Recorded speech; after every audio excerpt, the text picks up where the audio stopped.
and a triumphant war's end for the 82nd, which was chosen by General Eisenhower to act as American honor guard in Berlin.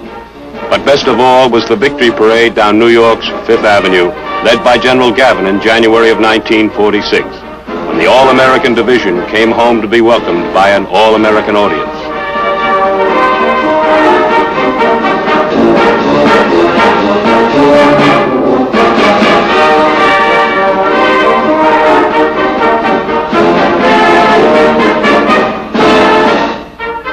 Unlike the aftermath of World War I, there was no deactivation for the 82nd this time.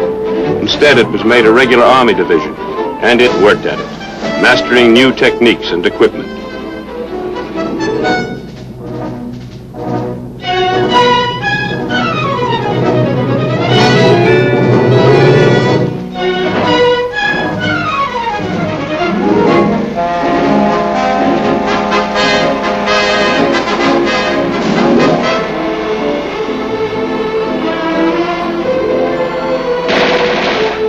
Peacetime training and maneuvers were almost as rugged as World War II. A series of large-scale field exercises made sure that the 82nd lived up to its reputation of always being combat ready. There was some disappointment at not being called on to help in Korea, but that almost totally mountainous country made the use of airborne troops impractical.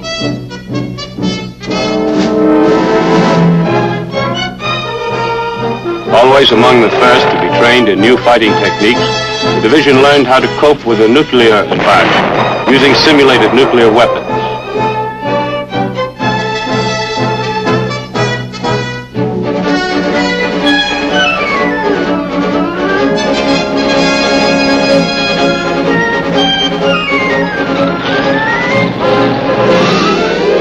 These training exercises ranged from coast to coast and as far north as Alaska, where the paratroopers were drilled in cold weather jumping and tactical maneuvers.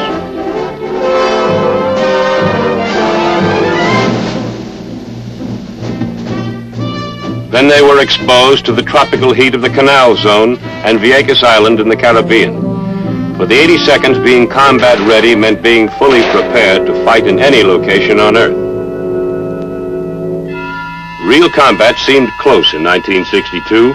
The All-Americans were set to go all the way during the Cuban Missile Crisis in October. The 82nd stayed on full alert until the threat of war was over.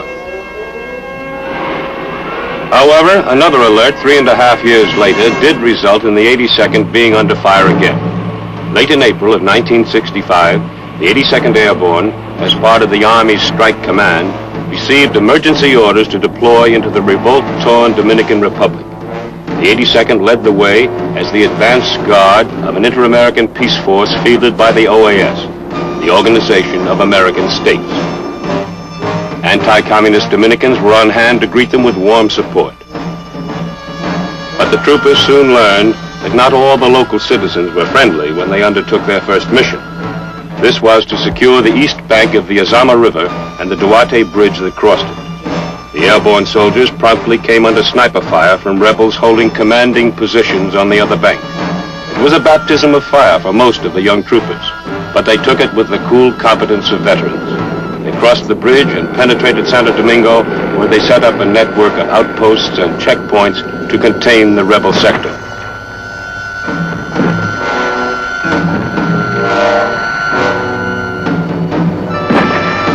Nonetheless, rebel fire was heavy throughout May and into June.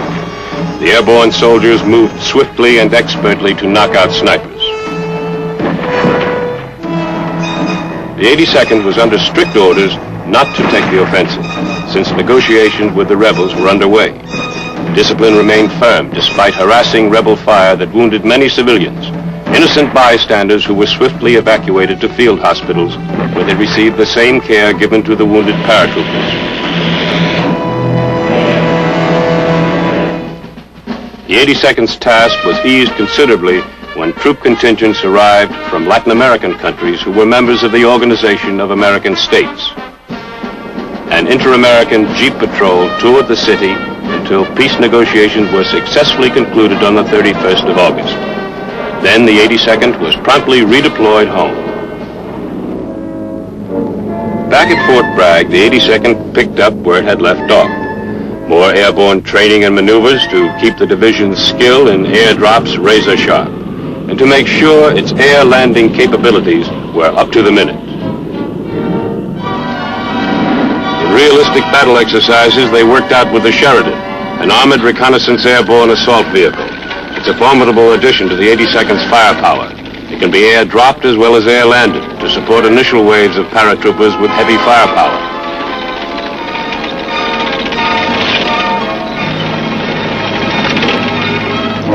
It has a 152-millimeter main gun.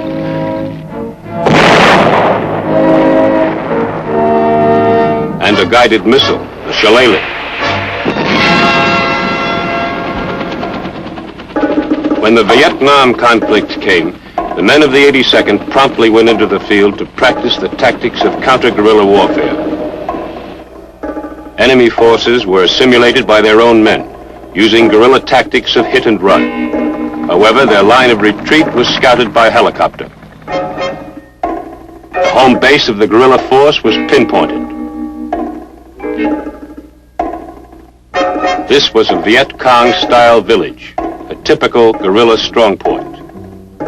The encircling paratroopers received the word to close in. The guerrillas put up a last-ditch resistance, but the airborne soldiers quickly overran the village and began a roundup of prisoners. Some of the guerrillas tried to get away through an exact replica of a Viet Cong escape tunnel. Even though the mock battle had been won, the note of battlefield realism remained, as hiding places and booby traps were cleared. Rugged field training under realistic conditions, the 82nd's formula for being always combat ready.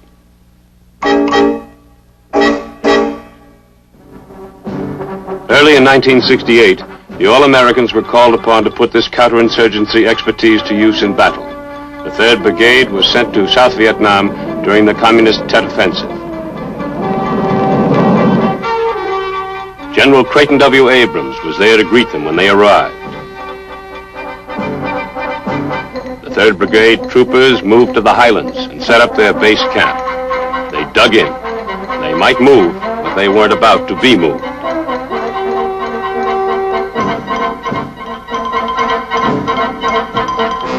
Bunkers were built, firing positions sandbagged. 4.2-inch mortars were set up.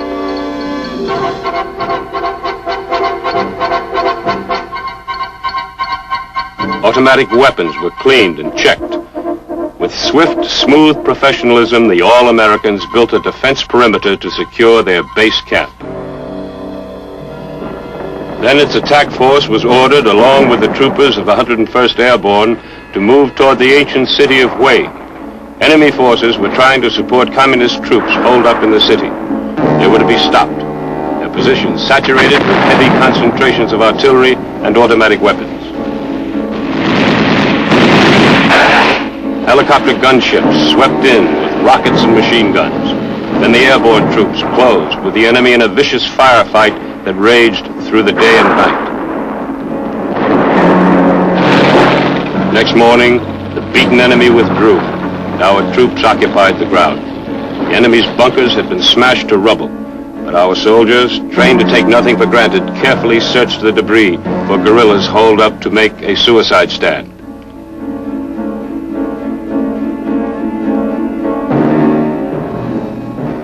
But the Viet Cong really were gone, except for those who had been killed or captured.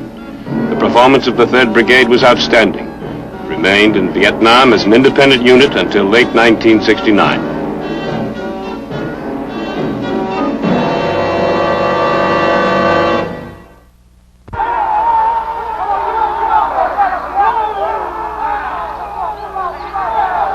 The 82nd Airborne already has a fully trained new brigade, the 4th to replace the 3rd. They continue to train tirelessly to raise their high state of combat readiness a notch higher. To make its superb fighting men tougher, smarter, deadlier soldiers, its schools are busy developing small unit leaders, training specialists in old and new military skills. This is the Raider School. The 80